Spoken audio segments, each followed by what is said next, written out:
Yes, everybody, welcome back to DR Sports. Welcome back to Live at 5. I am joined today. We've got a bumper show. We've got Qualms on my right, Laurie on my left. I mean, gegenpressed by Arsenal fans for today. But we got a lot to talk about. Not necessarily Arsenal, actually, but there's a lot of other transfer news around. We've got the Xhaka stuff, Callum Wilson, Ashley Young, Ipswich Town, United sales, Man City and Ederson. And I think now that, we're getting into pre-season and teams are starting to want to build their clubs, they want the players in and everything. I feel like this week's started to really kick up. So I'm your host, Dylan. Some of you may know me from yesterday or the day before, or if you're a United fan and you watch Flex's channel, you might see my podcast at 12:30 on Thursday. So tomorrow, if you want to join, you can. But we're going to start off with Erik ten Hag, not my favourite manager in the world, and Granit Xhaka. So Xhaka has said that he wants to join Sunderland. Like all the reports being like, one last big contract in the Premier League, all of that. But Ten Hag's come out and gone, no. He's gone out and he's gone, we've already lost 3 big players because they've lost Frimpong, they've lost Wirtz, and they've lost Jonathan Tah. Yeah. And Flecken doesn't look like he's doing too well after moving there from Brentford. But Ten Hag's gone, we're not losing a fourth. He said, I'm not losing a fourth player. So Xhaka's agent kind of came out and went, he wants to go, blah, blah, blah. And Ten Hag's just flat out gone, no. But I feel like almost Ten Hag can't do that. Why not? Because Xhaka wants to go, and Xhaka's already done everything that he could, I think, at Bayer Leverkusen. He won the league with them, that unbeaten season. He's pretty much a club legend there, like cult hero status. And Xhaka, as I'm sure you guys know, is a very big personality. And if he wants to go, it's not going to be good for a manager in the dressing room to immediately have a big character and big figure in there who wants to leave. Which isn't good for, project, the big restart under Ten Hag, because they obviously lost Xabi Alonso and everything as well. I can see both sides of the story, to be honest. I mean, first and foremost, slightly biased, obviously, but I'd like to see Xhaka back in the Premier League. I was a big fan of Xhaka when he was at Arsenal. Even when he was going through his more tumultuous period, I was one of the fans that I've always liked him. I've always rated him. Like you said, he's a big character. So I would love to see him back in the Premier League. However, I also see it from Ten Hag's point of view. If you just rocked up as manager, you want to try and keep your best players, of which obviously Granit Xhaka is one. So you'd be loath to let him go. So it seems like there's a bit of an impasse there. See how it goes. But at the same time, do you not think that if they've just got 120, 130 million quid from their 3 big, I think they lost Tara on a free, but they got a load of money from Wirtz and about 30 million from Frimpong as well, would it not be better to get someone who wants to leave out the door because you've got a lot of money to play with? Yeah, I mean, you could look at it in that way, but I think it's very hard to find leaders nowadays, and Xhaka is one of the biggest, as you said, biggest personality that you can find. You can't just go out. You name me a leader at that level that's younger and that plays in midfield, that can control, that can kind of harness the dressing room. And that's why I guess Ten Hag has kind of highlighted Xhaka as being a pivotal player for his team, for his squad. So for me, it's just a thing where I understand he's kind of trying to, cover up the holes in his boat. His boat has got so many holes right now. It's a sinking ship. Sinking ship, yeah, there you go, sinking ship. And he's just trying to focus on just maintaining the one aspect that can hold everything together. Yeah, I'm with you on that. I think if I'm Ten Hag, I'd be loath to let him go as well. He's a quality player, big player in the dressing room. Like my boy Kami says, it's going to be very hard to replace a player like that. So why would you let him go? But why would you keep him if his agent's out there and he's out there going, I want to leave, I want to go somewhere else, and that's the big leader? Because Ten Hag's probably thinking that if I can keep him, if I can persuade him to stay, he's an asset. Can build a team around Yeah, him. Exactly. So you're not going to want to let one of your key players go like that. On a personal note, I would love to see Xhaka back in the Premier League, Me specifically with Sunderland. Yeah. Because I love, Xhaka's story is so interesting with Arsenal being high and then a very low and then a very high again. Yeah. And he went to Leverkusen and smashed it beyond belief. No one thought Leverkusen were going to do what they did, and they did, and it was fantastic. And then to come back and also combine what Xhaka's been through with Sunderland's story of Sunderland were up at the top, then they very much hit the bottom again, and then they won obviously the playoff final in such dramatic fashion. And Sunderland have been smashing their business. Yeah, they have. They've been signing some fantastic players. Yeah, they spent a lot of money, man. I'd like to see them stay up, Same. and Leeds. I agree. Yeah, I do, because you need. Nah, Listen, Leeds can go away. I'm pretty sure we agree on this table that the Premier League is amongst, if not the best in the world, definitely one of the best in the world. Yeah. Now, one of the things that makes it that is that we want the best players playing here, and you want the big clubs. Sunderland potentially is a very big club. Yeah. You know what I mean? So, yeah, you want teams like that to stay in the Premier League and enhance it. I like As long Sunderland as they're not being taking back. any points of us. Yeah, exactly. But no, seriously, no disrespect, but I'd sooner see Sunderland in the Premier League than someone like Ipswich, and that's no disrespect to Ipswich. I like It's a much bigger club, the much- Tyneside derbies back. Yeah, man. Big fan of that. That'll be That's epic. always a good one. That'll be Yeah. epic, And the yeah. same for Leeds. I mean, I love going to Leeds. You know? I love beating and Leeds when they twice a come year. to 6 the points Emirates, easy. You see the difference. 6 points. It's easy 6 points Leeds every year. No, but it's not No just matter that. how bad we are, we will smack Leeds every year. We being Man United, Maybe by the not way. this Yeah, year. yeah. Maybe not this year. How are they doing in the transfer market? I've not really heard them doing Leeds, much. I couldn't. You know what? I actually could not tell you. No. I've not seen any Sunderland-esque stuff. Like 'Cause I- Sunderland are sending it big time. They were linked with Jordan Henderson, weren't they, before he went to Brentford? Before They he were went to heavily linked with Brentford. him because Yeah. obviously he's a Sunderland lad. Yeah, well, that was a good signing from Brentford as well. To get, Yeah, it was. To get Jordan Yeah, it was. Henderson in, and I think it probably ties in with him trying to get on. He's already in the England squad, but I think leading up to what's going to happen next year for England, it would be important for him to be playing in the Yeah, UK absolutely. or in the Premier League. So yeah, no, But yeah, I would love to see Xhaka back in the Premier League. Bring him And not being funny, right? I know this is going to sound a little bit incongruous, but if I'm going to see him back in the Premier League, I don't want him to be to one of our rivals. I could quite happily see him going to. It's just coming from the screen saying, you drew with Leeds though on tour, Dylan. Pre-season doesn't count, man. I don't count pre-season, bro. I'm sure Kwame would agree with me. We both want to see Xhaka back, right? yeah, But you don't want to see him at a team that is a serious rival to Arsenal. no, So if he's playing for a team like Sunderland, that Yeah. I can stomach that. that's fine. That's fine. And as long as he doesn't put in a come back and go to Tottenham world-class or a- performance against us as well. I don't want none of that. Yeah, Xhaka. no. Let's But not do that. please. Sunderland are fairly non-threatening as far as Arsenal's Touch wood, concerned. touch So yeah, so I'm happy for that. What about having to make the trip up though? Trip up to Sunderland. Yeah, I've been there. Good away day? Before. Road trip. Yeah, good Yeah. away day, man. Yeah. You touched on Brentford there and Jordan Henderson. I do want to ask quickly, do you reckon, especially if Brentford lose Wissa, because Wissa's been linked to Newcastle, etc. in the last few days, and Spurs as well, do you think they're in trouble, potentially, of going down? If they've lost Mbermo, they've lost Norgard, They've lost and they Thomas might lose Frank. Wissa, and they lost Thomas Frank, and their set-piece coach is Yeah, their it new doesn't look good for manager. them. It Do doesn't you look do you reckon they're, like, if you're saying you want Leeds and or Sunderland or potentially both of them to stay up, you think Brentford could be one of the ones that They make could way? be in trouble. Could be. They've lost. I Some, mean, you look at that. They lost. Sorry to interrupt. No, but go. They lost Ivan Toney. Everyone thought that'd be a big blow. Fair play to They done well, Wayne though, to bounce Wissa. back from They that. covered that gap. In But fact, then if those anything- two might be going as well. But then if those two goes well, and the architect of it all, the Mm. manager, Thomas Frank, who is a very good manager, he's gone. You've got Keith Andrews coming in, who, whilst people speak well of him, he's got no managerial experience as such. Taking on a project like that without its biggest players. Very- I think because Brentford, when Frank was appointed as their manager, that was an in-house hire as well, wasn't it? Yeah, I think wasn't it he? was, He was yeah. part. I believe he was part of the coaching staff as Yeah. well. But the other side of that is that was in the Championship, where Yeah, I guess you got a little more breathing room. Him coming into the Premier, his first job as a manager, and it's in the Premier League. Big ask. yeah. It I mean, is. never know. Personally, I'm not a massive fan of Brentford at the moment because of the way they negotiated that Burmo deal, man. Well- Some of the stuff that came out Go on, what? of that was their final. So they kept moving the goalposts because all these like 55, 60 million signings, like João Pedro, Alanga and co, kept bumping the price up, and Brentford ended up going to United and going 70 plus 7, please. Yeah. And I was just, it was infuriating to the point where United left the table for 3 weeks. They said when the third bid didn't go in for so long, so this is what the Athletic was saying, Yeah. was they would. It was because United were just like, Because they can't be arsed, man. Because No, but we had a 55. similar thing with Jokeres. Yes. Yeah. Oh yeah. You guys have been through it with Jokeres. Add-ons Yeah, this, we've been- add-ons Yeah. that, this I know. add-on The that. whole Jokeres, I'm really happy that United, like, it would have been great if we signed him in the way of, oh, we got a striker. You lot would have loved to not- have Jokeres. No, but not having to deal with that.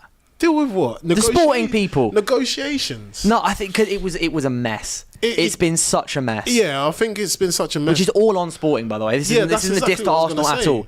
But having to deal with Brentford, deal with Sporting, this kind of it winds me up. But then the clubs are trying to get the best price for their Oh players, yeah, no. Their best. Their These are intentions the is like high game assets. of the game. Mbeumo is such a good player, and I think that as much as it hurts me to say it, he'll do well at Man United.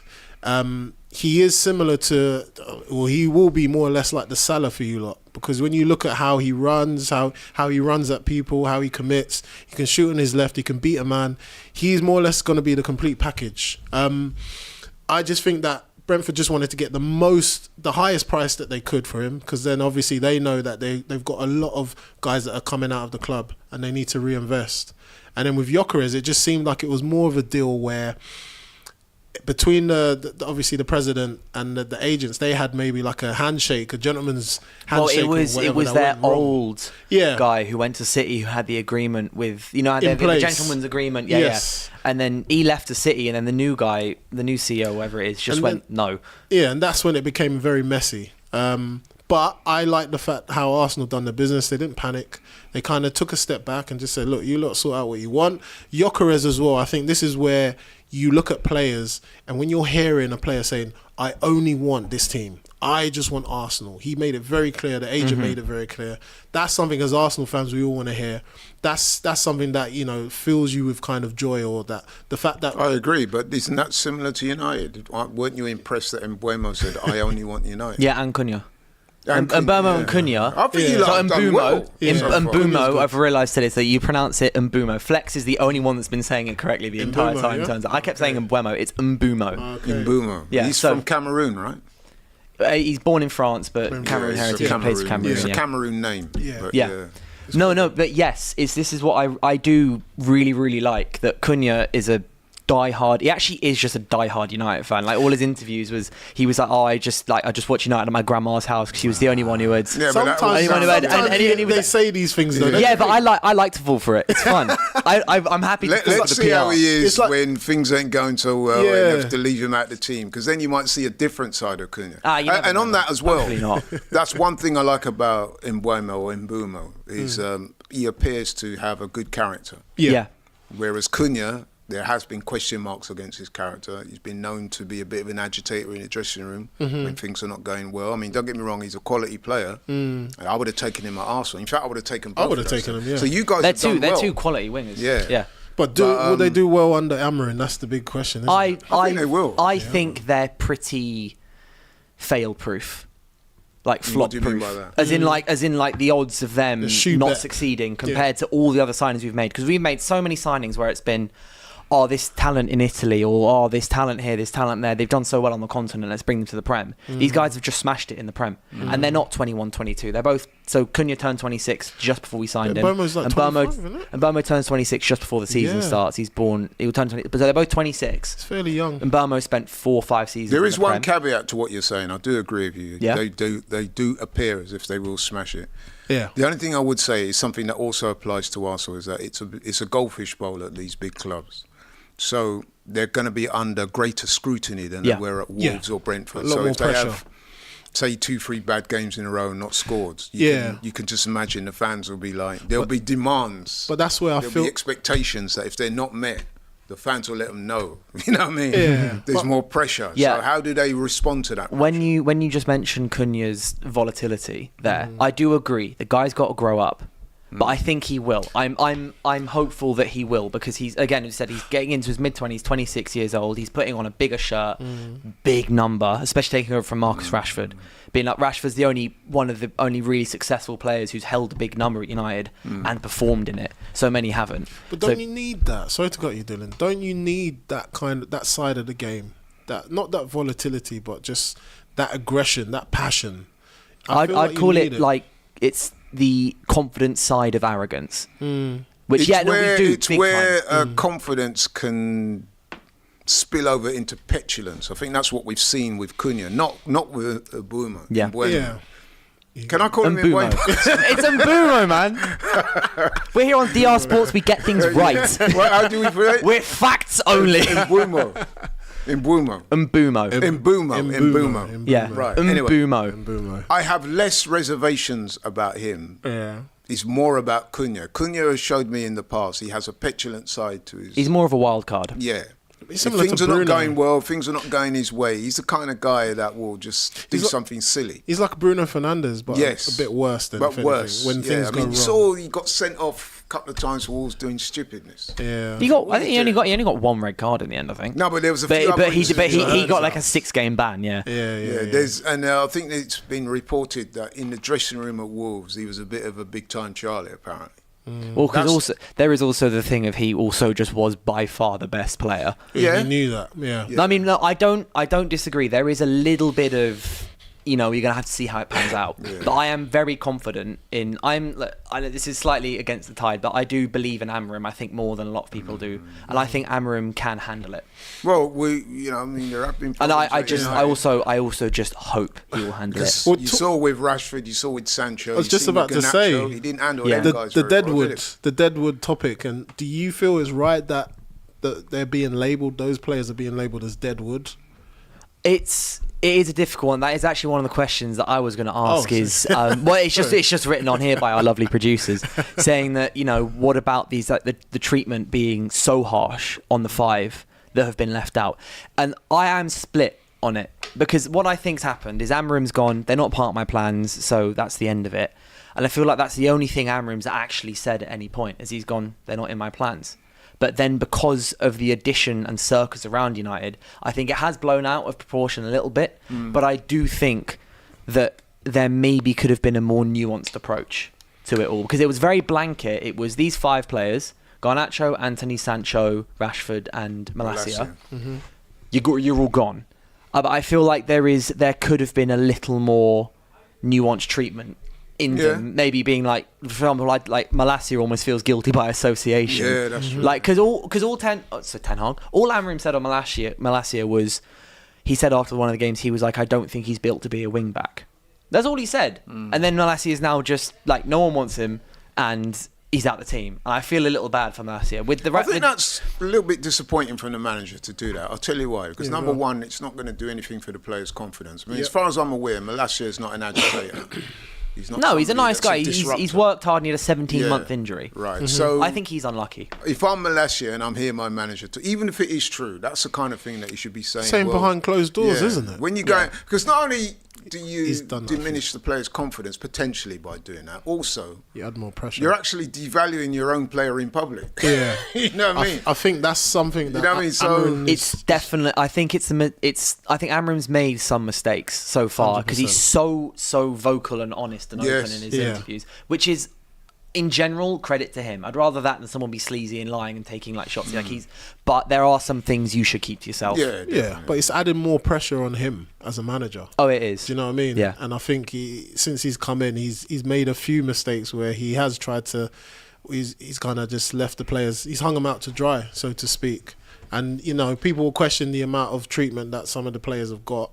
I think I had done a video about Rashford, talking about Rashford as well. I just didn't like the way. I don't like the way that it's being portrayed on the media. And if you're going to you're going to talk about a player on one side, you need to talk about all of those players on the same level, but keep it on the pitch.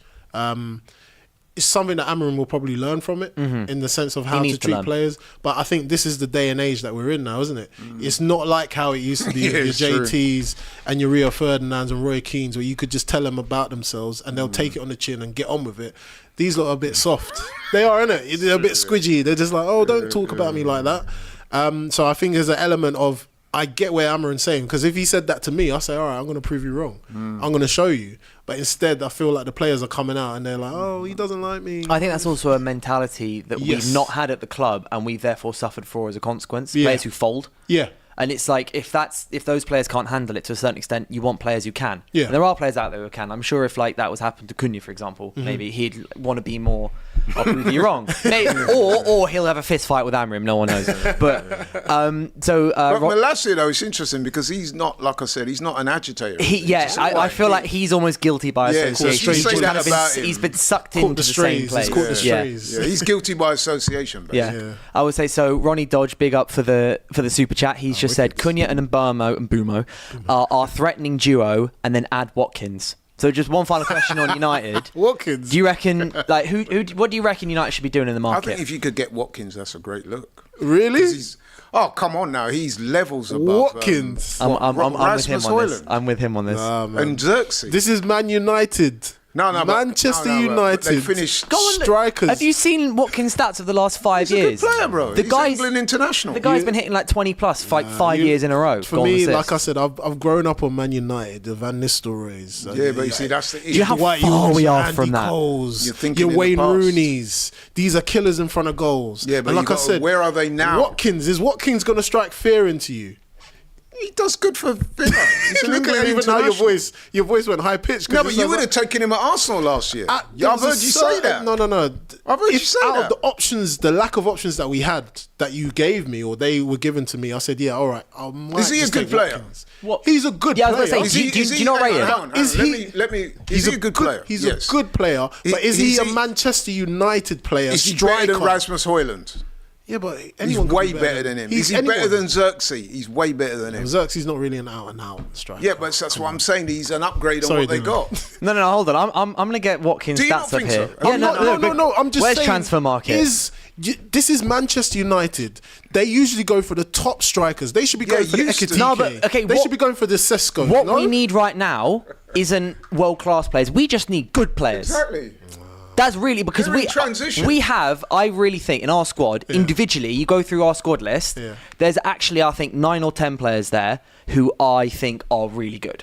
Right, individually, you've got That like many? Lenny Yoro, Ahmad, etc. Like those guys are wouldn't there. Then say 10, Cunha and Burmo, Average. and God, apart from Obama. what do you mean average, bro?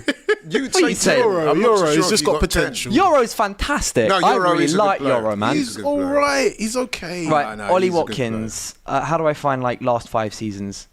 Would you not agree, though, that Scroll Ollie down. Watkins is a significant upgrade on Rasmus Højlund and Joshua Xerxes? Here we go. Okay, so you not agree with Watkins goals. I think he's massive upgrade. So Yeah. this is from 2020 to 2025. It's 14 goals, 11 goals, 15 goals, 19 goals, 16 goals, and then assists is 5, 2, 6, 15, and 8. Last season, 16 goals, 8 assists. It's good, but Man United fans, yeah, you lot, I'm talking to you lot. Is that a Man United striker that you lot have ever There had? is the asterisk of I wouldn't want us to pay over 40 million for him. Again, it depends on the price. Yeah. If you get a decent price for Watkins, then all right, cool. For where they He'll be a are now- squad player. We just need a good striker who's going to score some goals. For where they are now, They've they'd fallen. be lucky to get Ollie Watkins, bro. They're Trust me. fallen. And it's no disrespect to Ollie Watkins. I think he's a fantastic player. But I'm just saying, is he a Man United striker? Because No, but I think that's the next striker that we buy. We buy Watkins. He's got what why a not good now? 3 years. Why shouldn't you? You should be going Because for we them keep now. so many times we've tried to make that leap from crap to fantastic, and every single time it's failed. Because it's not because We need to take steps towards being a good team. Arsenal, you didn't just immediately go and buy all the best players in the world. You bought some good players. Like Gabriel was a good player. You turned into a great player. Saliba had potential, but he was already a good centre back that you're turning into a great centre back. Same with a lot of your other players. Why was that? It was probably Because you're taking the next step towards becoming a fantastic team. I mean, I find it.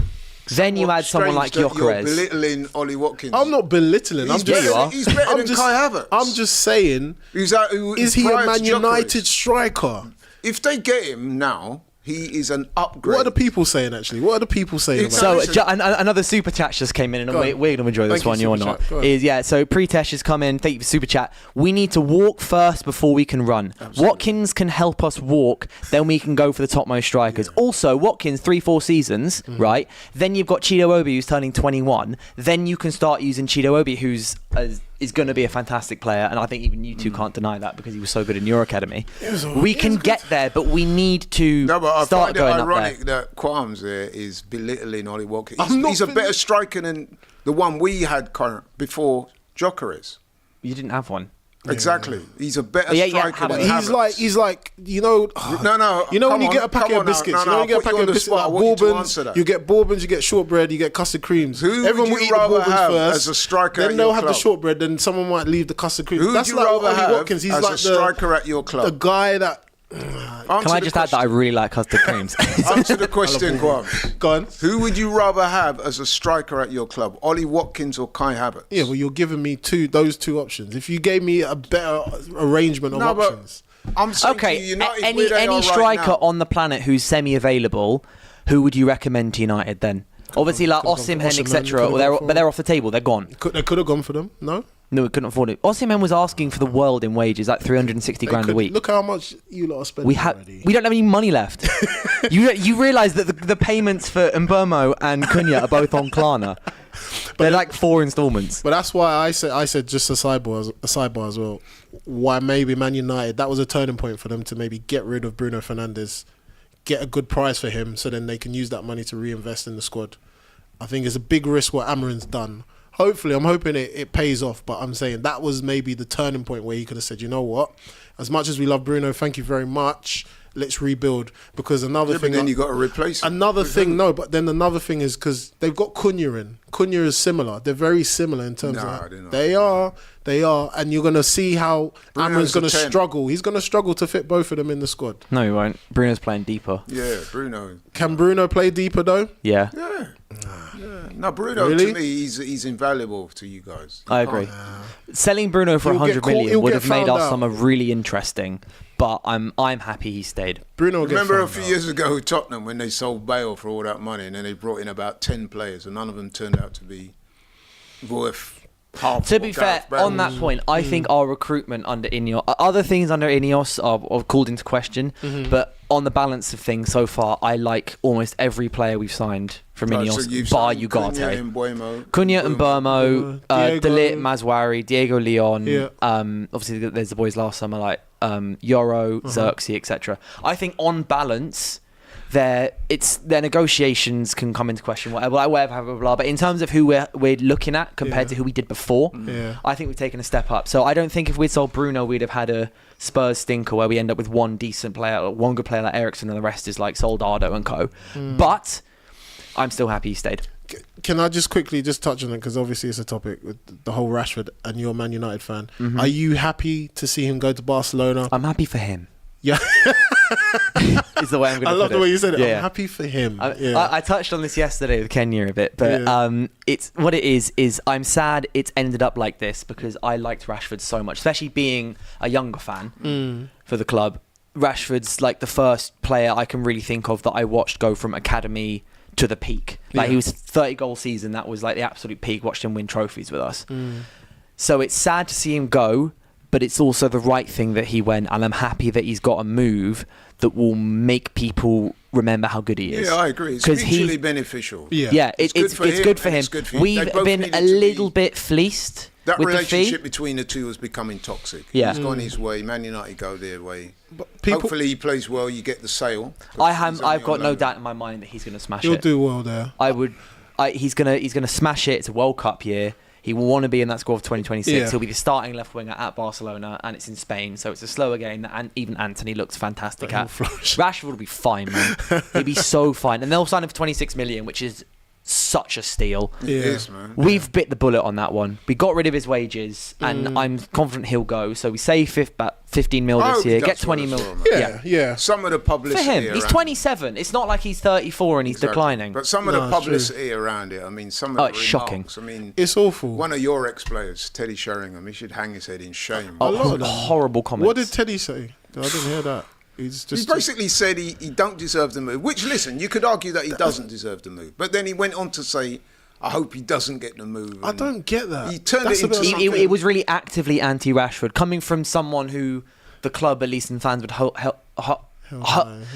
can't speak. Hold in high self-esteem. There you go. That's what I was trying to say. Yeah. You know what? It was smacked of some real personal shit, man. Yeah, it just sounded bad. That's the same with like Dean Saunders when I heard his comments as well. He's saying about talking about his man's driving, driver be it. Come on. Focus on what. And I'll tell you what. You know what? I'm going to be careful how I phrase it. But some of these men have really shown a side of themselves that's been really disappointing. No, it is. Sheringham and Saunders, them man. It is. And what you're coming out with, off the chain. And shout out to the people that have spoken up. Like I think Gabby Bonahor, they mentioned it and they just said, look, as much as Rashford hasn't done well at Man United, let's not forget he actually had a good stint at Aston Villa.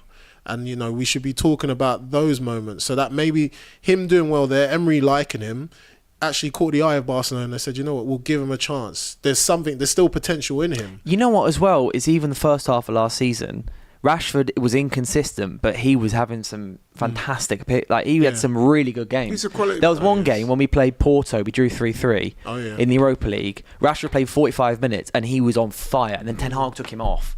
And then we ended up drawing the game 3-3. What I would say is, but he was still good last season. To be fair, he's not always conducted himself in the most professional way. We do have to make that point. And we also have to say, when people say he didn't deserve the move, you could easily make the case for saying he didn't.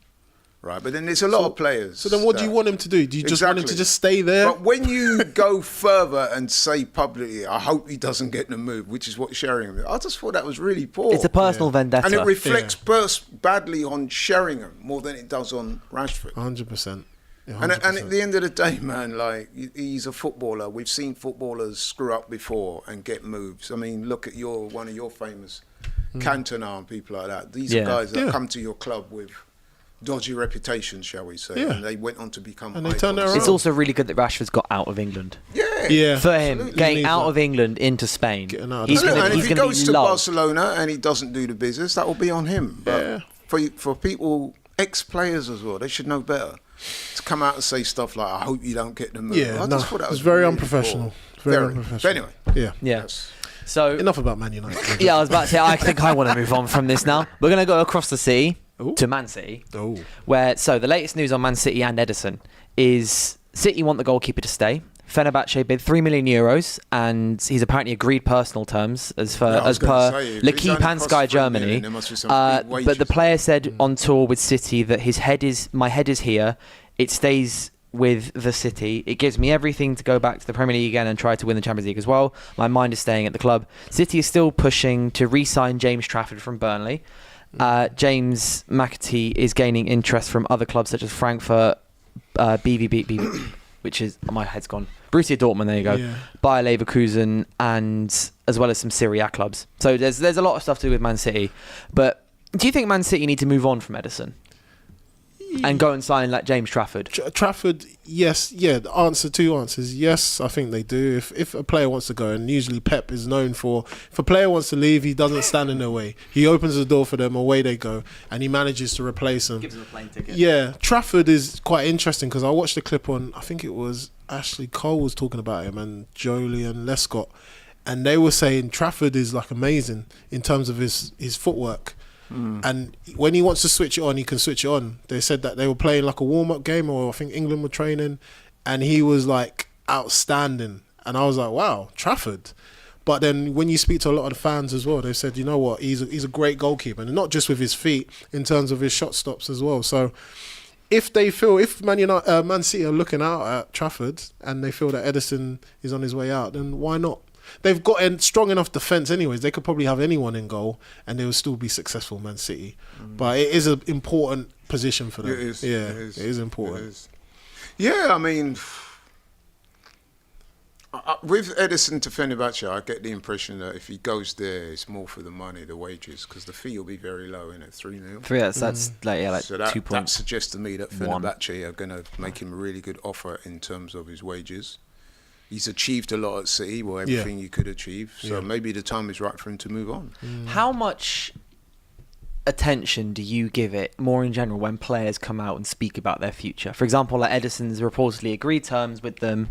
Like L'Equipe don't lie. And Sky Germany tend to be pretty good. I'm assuming that'll be Plettenberg.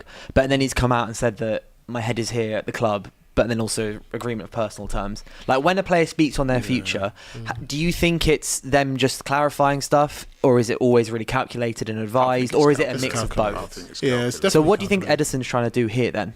I think he's probably eyeing up that move to Fenerbahce. It's like what I said, he's achieved everything he's achieved at City. This new proposed move has come into Fenerbahce. He's thinking, listen, I've done all that at City. My legacy's secure there.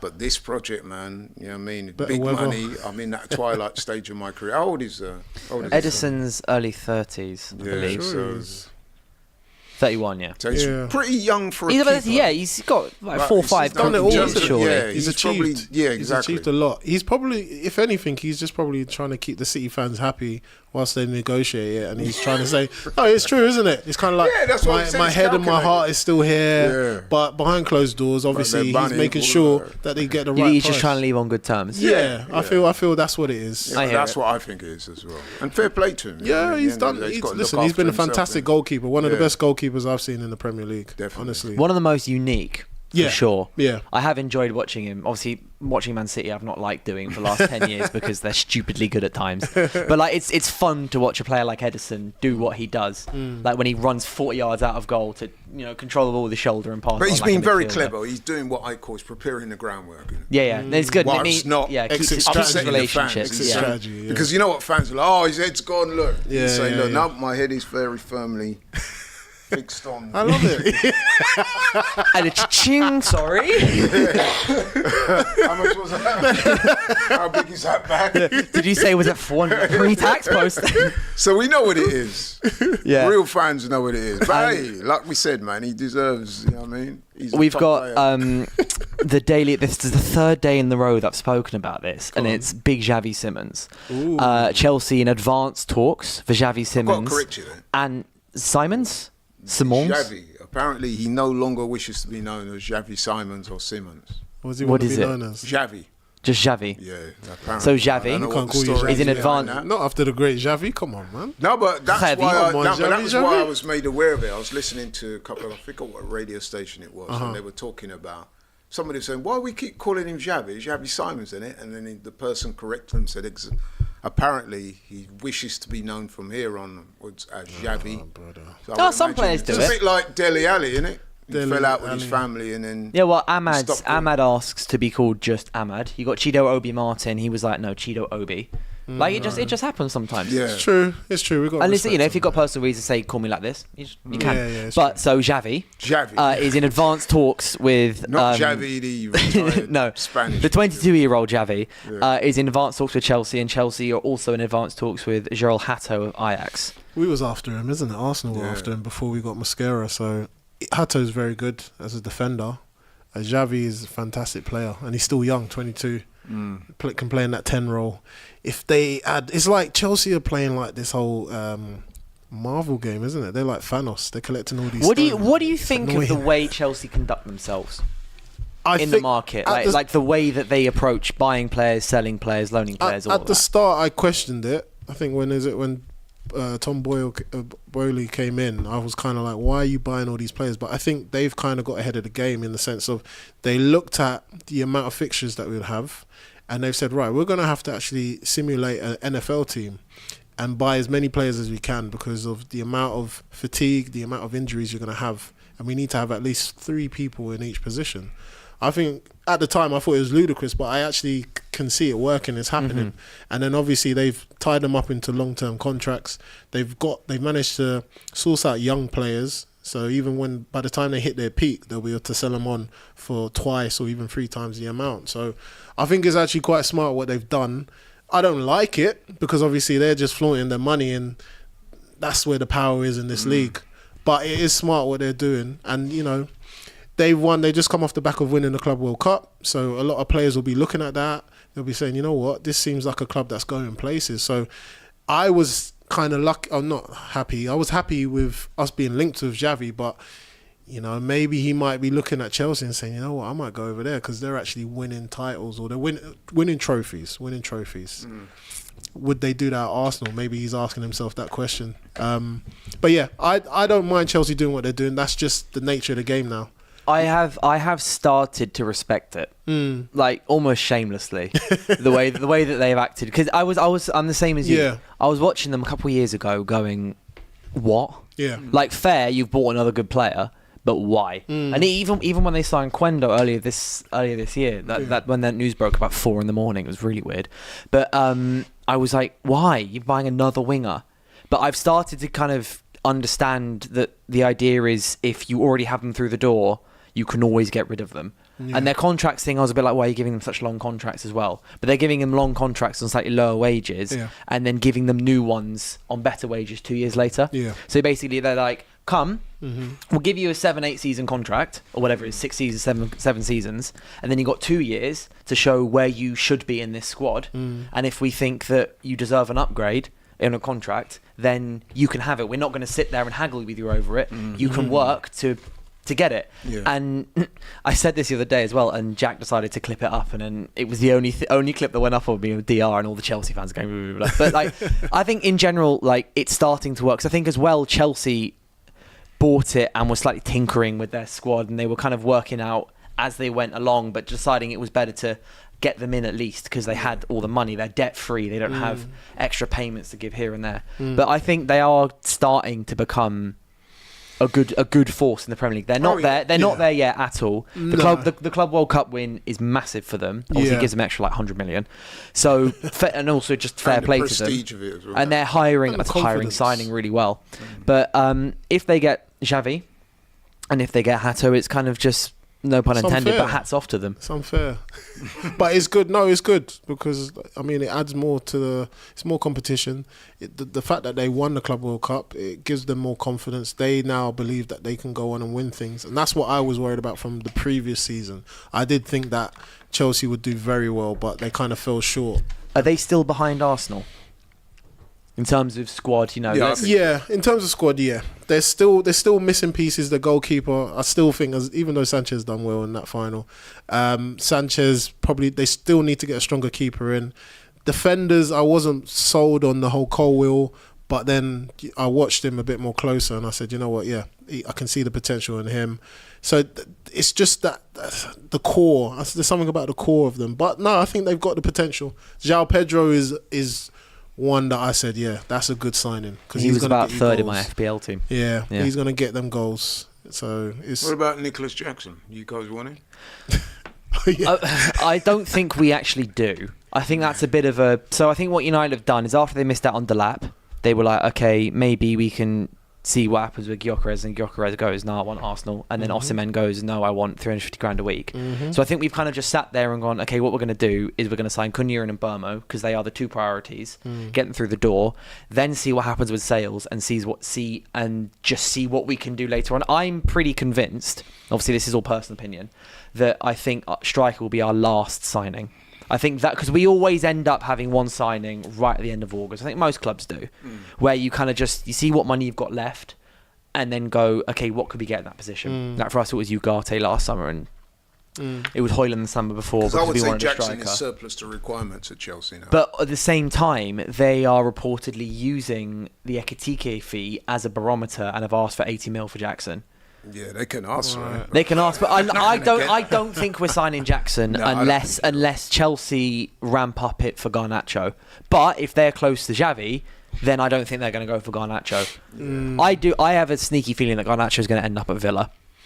That'd be a good sign. Because I think it'll end up being his only option. I mean, he does like the Villa shirt. Yeah.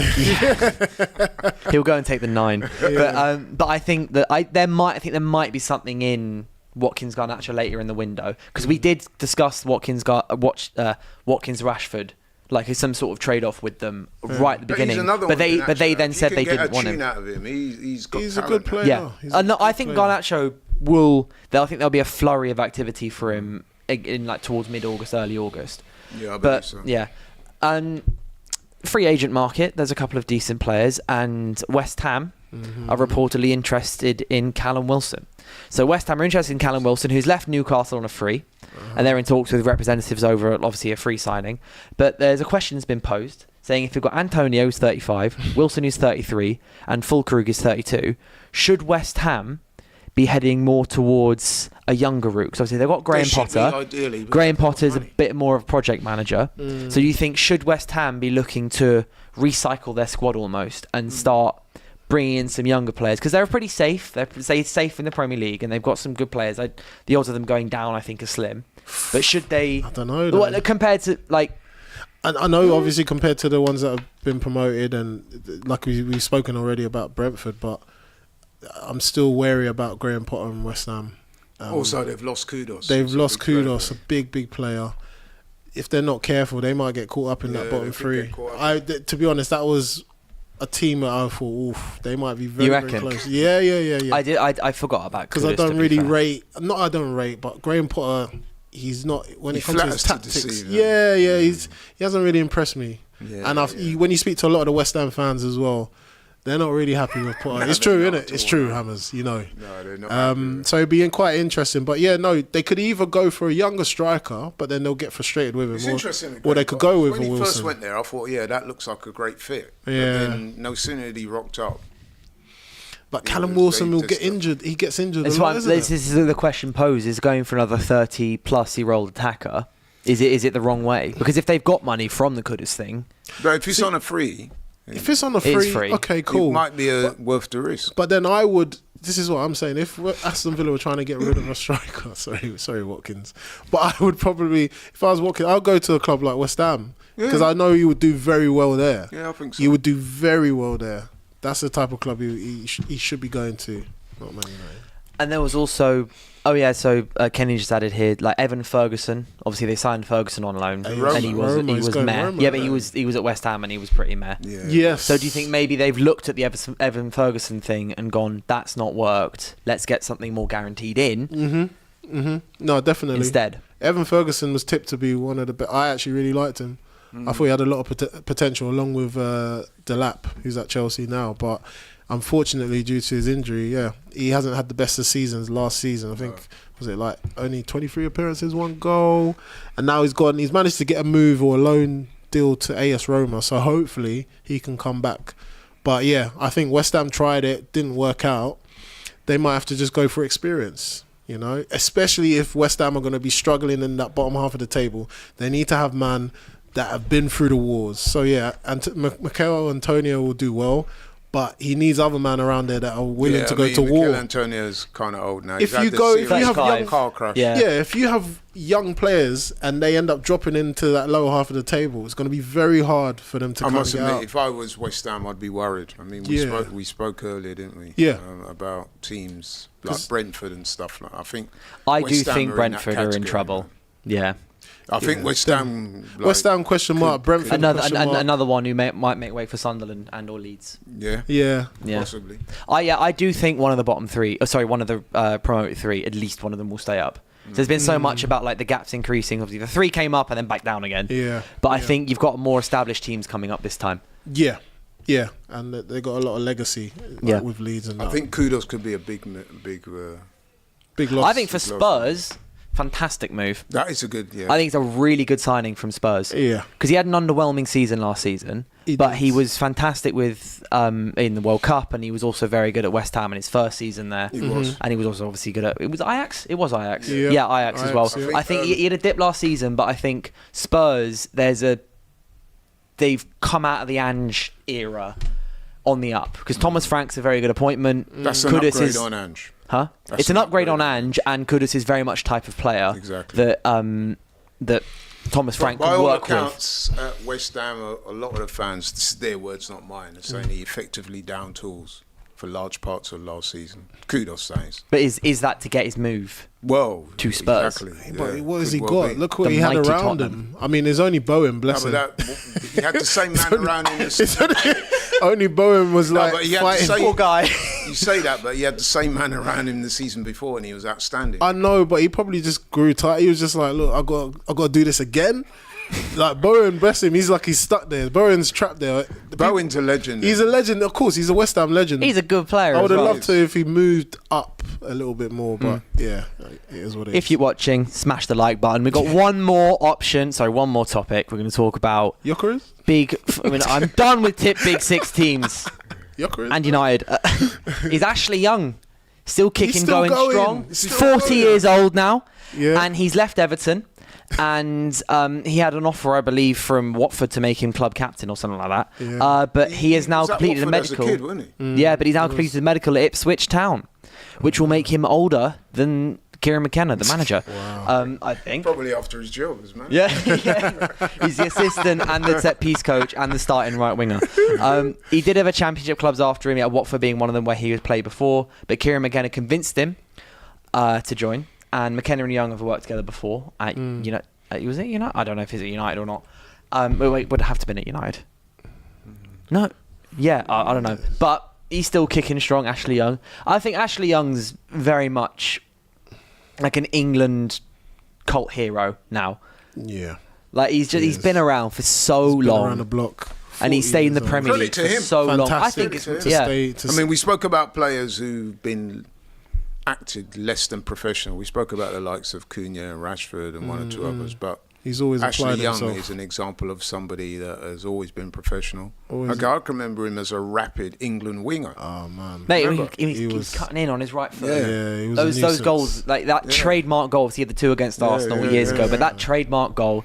You know what really sticks in my mind is he scored a free kick against Watford in like 2014 or 2015 or something, and just sticks in my head forever. It was a fantastic free kick. Yeah, great professional. He was a good servant. Reinvented himself as a fullback. He has. Yeah. Yeah, I think they were saying credit to him. They didn't even. He was think, United captain for like 6 months. He was, isn't it? Yeah. They didn't even think he would be like. Obviously, he started off as a winger and then he ended up playing right back. But if you'd asked, out of all of the crops of players at that time, Ashley Young being a right back and actually being a decent one defensively, he's managed to, as you said, Laurie, reinvent himself. It's fantastic. Not many players can do that while He's got a staying son fit. playing as well, hasn't he? Yeah, and his son is playing, so maybe he's just done the extra year just so they can meet in the FA Cup again. Do you know what I mean? The last opportunity was denied because his son played for Peterborough. Remember when he needs to move. He needs to move from and the Peterborough. manager Darren Ferguson. Yeah. He opted against bringing on Ashley Young's son, didn't he?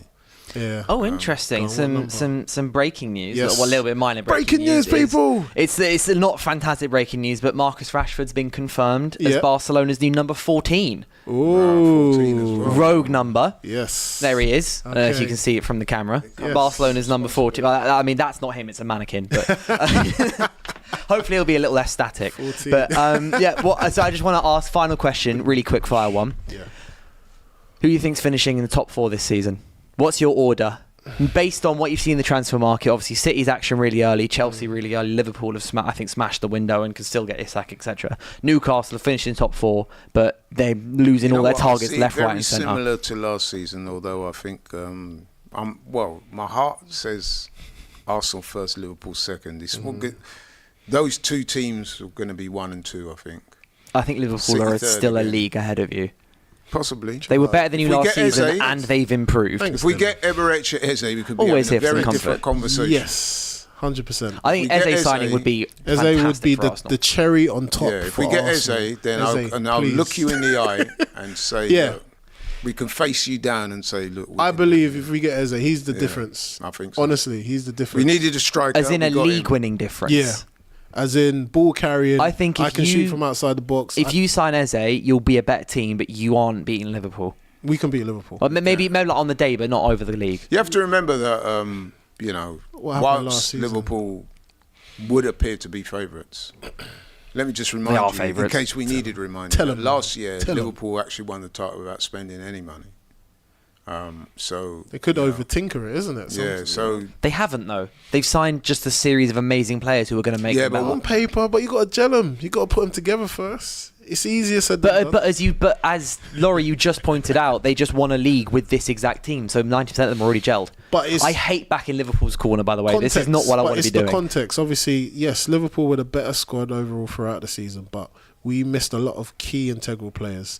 Now, Arteta's addressing that as well as Arsenal. They're addressing it by bringing in better quality players. And I feel like Eze is the difference for us because he adds something different that we've been missing, as well as a striker. We've brought in a more or less a world-class striker. He will be, people. And our defence is solid. The midfield has now been reinforced with Zubimendi. What's not saying that we can't go out there and go toe-to-toe with Liverpool? People done this when it was Man City before, and we managed to beat Man City at home or whatever. We can do it with Liverpool. Yeah, but you couldn't beat them over a 38-game season, and but I don't it's, think like I you said, can beat because Liverpool the over a squad depth 38-game wasn't season. there. But this is where we're addressing it. For once, this is probably one of our strongest transfer windows that Arsenal's had, in all honesty, under Arteta especially.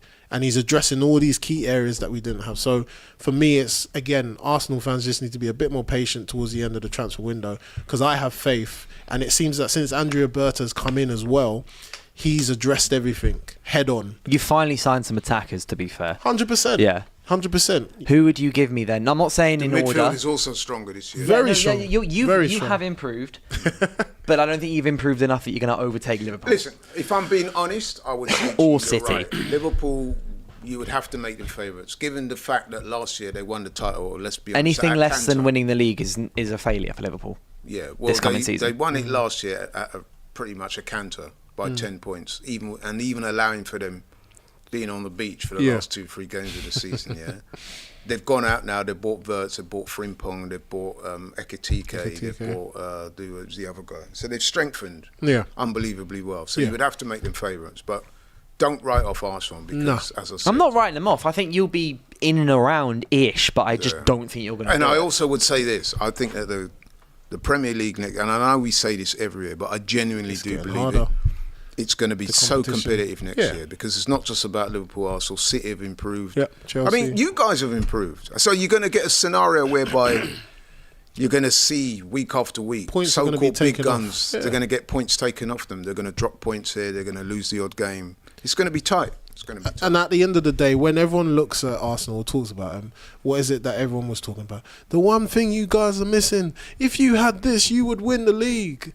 And we've addressed it. So for me now, it's about sitting back and seeing now what this club can do with the missing ingredient or the missing ingredients. I mean, it's interesting. We did a watch-along today for the Arsenal pre-season game against Milan. And watching that game today was so reminiscent of a lot of our games last season. We virtually dominated. I know it's a pre-season friend and all the rest of it. But we dominated Milan from start to finish. We won the game 1-0, but honestly, we should have beaten them about 3 or 4-0. Now, I'm saying to you is that if we've got Gyökeres fit and firing up top, we win that game probably about 3 or 4-0. Yeah, he will elevate. He will take us to that next level. Yeah, he will elevate it. I saw a stat because people were talking about him as in his ball carrying and his hold-up play. But what I found was quite interesting is that they looked at, They looked at Kai Havertz. 40 metres, whenever we'd lose the ball, he would maybe take us about 40 metres on average up the pitch. Gabriel Jesus, 48. When they looked at Gyökeres, it was like 53 metres. And then they also looked at the amount of runs that Gyökeres makes in the final third. Compared to like the average strikers, I know it's in the Portuguese league, but I think they looked at across the 8 divisions. A typical striker would make maybe 3 to 4 runs. Gyökeres was making 12 to 13 runs. Do you know what I mean? So the output is there. It will be there. And as long as we're able to deliver, and then you add an Eze to that as well, that's right, who's very unique, who carries the ball, he draws attention, that will free up space. Free kicks as well. Shooting from outside. Dylan's laughing because he's like. I'm just saying these are your words, not mine. It's fine. I live by the sword, die by the sword. At the end of the day, but I have faith, and I just feel like it has to be our time now. If anything, at least just try. I mean, if you believe it, you believe it. I'm confident we'll win something next season. Well, we have to. We have got like what Arteta has to. Yeah, he has to, and I think that's where it's like there's no more hiding. I've said this from last season. I've been saying hashtag no excuses. Yeah, there's no excuses. We have to win something. We'll be watching every single game, and the first opening games is crucial for us. Well, we've got these man on our first game. That's it. Yeah, that game's weird, man. Onana. You know, there's like, his hamstring's gone. Onana. He's not even playing, bro. How did he get that? Is that true that he got it? Second day of training. But he was playing abrood, wasn't he? Playing abroad. He was also playing on some interestingly uneven pitches. Is it true that he picked it up out there and then? I reckon he picked it up. I don't think so. I have no idea. Yeah, well, because he was in training for about 3 days, and then he just like suddenly wasn't. Yeah. But apparently he's responded well to treatment and everything, so like he'll be back after a few days. I can't wait. Yeah, I want Onana. Get him in there because I want Gyökeres to score his goal. Everyone celebrate. I don't think Gyökeres is going to start for you though that game. What, you think Kai Havertz is going to start? Yes. Please. I saw Kai Havertz. I mean, well, because you don't spend that type of money. Is Gyökeres even going on tour? Is he joining up with Arsenal? He's going to join up with them doing his medical for Sunday's game. Yeah, he's done his medical. Oh, has he? I can't conceive. I mean, we've got a fellow Arsenal fan. I'm pretty sure he agrees with me. I can't conceive that they're going to bring in Gyökeres after all this stuff and then not play him against United on the first Well, I game. just mean in terms of the sheer he's a few energy weeks that behind he's the going to rest bring of to the team alone. He's just a couple of weeks behind on pre-season. That's all I was thinking. He's a couple weeks behind on pre-season. That's the only thing I was thinking. He's fine. This is what I'm saying. Right, guys. He needs to get up to speed. I sense a bit of fear there. Don't worry, man. He'll be playing. He'll be ready. He'll be ripe and ready. Fine. All I know is we have another Brazilian winger debut at Old Trafford against Arsenal.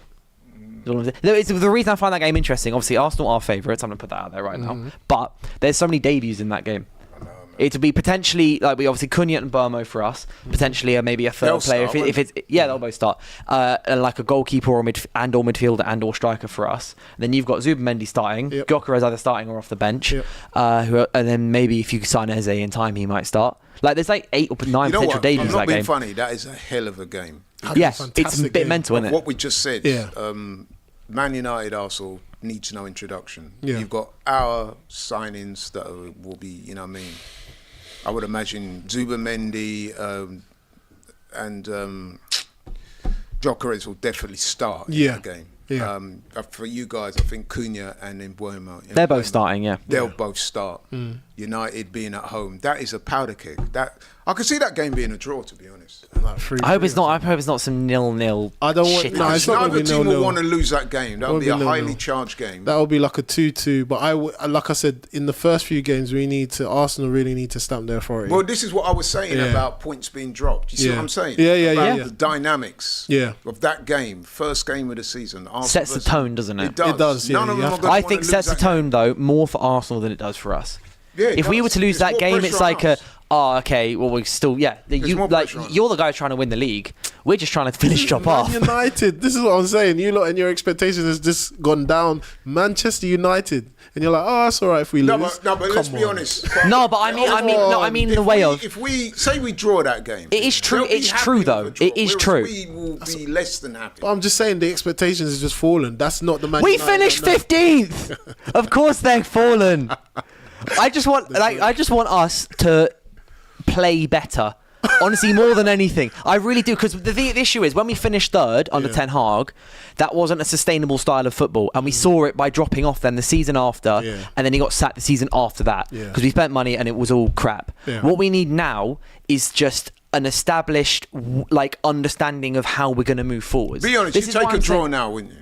Yeah, I'll take a draw on the opening day. That's fine. Of course, we got to win. Be thinking, I would love for us to win, but if we draw, it's like all right, we didn't get battered first game. Whereas we're going to move on and improve. This is what I was saying from the start. When we, in terms of who I want United to sign, I don't need us signing world-class players left, right, and centre. Just good players who will have a floor that we can then build from. Same with in terms of how we play next season.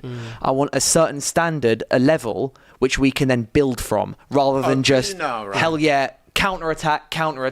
Rashford scored a brace. We will beat you, right, on the opening day of the season at your place, right? We're not winning. There'll be a lot of Arsenal fans, we dropped points. That's how it's going to be seen as, no matter who's plays for you. Yeah, it is, because that's just the context Whereas of how it you guys, works you'll be saying, like you just said, they didn't thrash us, we'll take that and move on. Yeah, don't get me wrong, I'm not saying that the standard is we don't get thrashed, because even when we've been terrible, you guys haven't thrashed us anyway. But it's more about, I don't want to see us get ripped apart day one and the system just fail. Just quickly before well. So do you trust Amarim to be that guy, that manager? Do you feel like he's under pressure this season now? Oh, massive pressure. If he's not performing by Christmas, he's got a problem. Because he said it himself. How do you define performing though?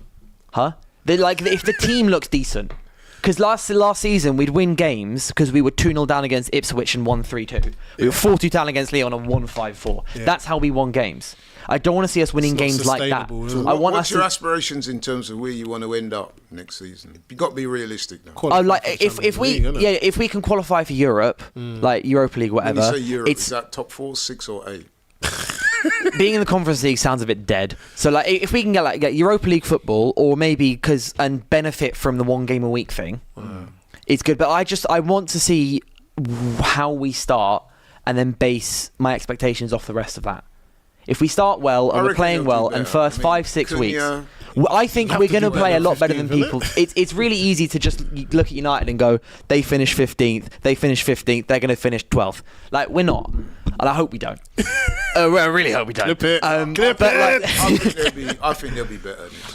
I think we're going to look a little better. I just want us to be more consistent. That's what I was looking for. Just be more consistent in how we play. Yeah. As in consistently good, not just consistently terrible. But that's so. See, both Amarim and Arteta are under pressure. Amarim, different type of when pressure. you ask me about Amarim, it's kind of 50-50. I have faith he'll get better, and I hope he gets better. Because also I'm just so sick of the whole manager merry-go-round we've had for the last decade. Yeah. So kind of, it's like I am slightly hoping it, and I can't sit here and go, look, he's shown that he's going to be good because he hasn't. But I'm kind of have faith that he will, but also I'm kind of just like hoping to will it into existence. Yeah. That's where I'm, because that's all I can say. Yeah. I can't show anything else because we haven't shown anything else. Whereas Arteta is under a different type of pressure. Oh yeah, he's on big pressure. okay. You need to perform, man. You need to perform. He's under pressure to win trophies. But it's also good that he's got you to the position that you can say that. Yeah, but trust me, the fans are not hearing that. We're not trying to hear that no more. I'm telling you. No, you've got to do well. You've got to do better than. I don't think the club would be in a rush to remove him. But certainly in terms of the fans. Certainly the fans I'm interacting with online, same as you. This is the last. Everyone's saying no excuses. It is, yeah. Yeah, no, it is. This is No Arteta's. This is Arteta's last. He's got to show something. He's got to level up. And even within that, I know we're wrapping up. Even with that, you speak to some of the fan base. They're saying not only has it got to be a trophy, you've got man like Turkey saying it's either the league or Champions League. They're not even bothered. Like me, No FA I don't know Cup, about you. no I'll FA take Cup. a domestic cup No, as long as we're challenging in the league. No Quam's FA Cup, here. He's saying no. Carling Cup. We need the Premier League. That's it. The Premier League. As or if the it's that Champions League. easy. No, It's I know it's gonna not be easy, bro. but that's what Arteta has forced us to think like that. As Arsenal fans, we are a big club and we deserve to be in these competitions. But we need to have one in order for him to cement himself in. Also, you need to win the legendary Premier League to status. prove yourself that you actually are a big club. This is what I'm saying. Well, no, We do. we're already. No. I mean in the current, like you're in the current, like the current league. Currently, yes. Oh, sorry, or like maybe not big club, but like I get what you a mean. good club. Yeah. But a good you team. just said though that Liverpool are going to win it. Because I personally think, Yeah, so that's what I'm saying. That's how hard it's going to be to win. Yeah. The fact that you make Liverpool such clear favourites. Yeah, but 'cause I think they It's are. not like clear they haven't favourites. spent money. They've spent just as much as we have. they are clear favourites because they know how to win. They've done it before, and Arne Slot has come in and he's done wonders with them. See, that's where I give Mikel a little bit of leeway because I'm not. Because of the way Liverpool won it last season, the way they've improved their team this season, for us to just think, oh yeah, we've got 5 players, we're going to win it. It's not that easy, bro. No. Trust me. No. So that's why if he wins another couple of trophies along the way and we have a good Champions League, if we're challenging, you know what I mean? Not like last season. We've You been need to at least not fall like off. Usain Bolt second, where one man's way out. And you finish 15 points we're behind. finished. I Yeah. want halfway like down the last track. I'm game of the talking- season. Yeah. This is it. You have to win this game. We in order to pushed win. them That's all the way, or what whoever it is I'll who be wins the okay title. with. I'll be like, all right, Or cool. whoever it is who wins the title, we pushed them all the way, I don't and we want can this back that 10 up points. with other trophies as well. Yeah, I would take I that. hear it. Interesting What way would to you end the take? show. Because you lot have just got to stay up. Arsenal fans. Yeah, man, we're just we do something, man. Like I will speak more on United. I think once we know where United are at, and I'll be more confident in saying what I think will happen. And I'm just kind of just hoping now. You'll stay up, man. You'll be all right. Yeah, we'll stay up, man. We can't spend 130 million on 2 players and go down. Just stay up. Just stay Let's up. hope so. Yeah. Let's hope so. It's all on Mbu, my man, and his massive bum. Right. It is. It's been a pleasure hosting Yeah, man. both of you Thank today. you. I've really thoroughly enjoyed it. Yes, we Some have. good conversations. Yeah, it's some been good good. It's transfer been good. news. Yeah, it's been And good. I am excited for the first game of the season. I think it's going to be can't fun. wait. Yeah, Correct. it's going to be interesting. But thank you so much for everyone who is watching. Remember to like, subscribe, join the biggest and best football channel in the world. 100%. Clearly, and we are the greatest transfer show anyone's ever seen. We are live at 5 every weekday, 5 p.m. So join us in just under 23 hours. We'll be back here in the studio talking about whatever develops in the next couple of days. And apart from that, see you soon. Thank you very much. Cheers.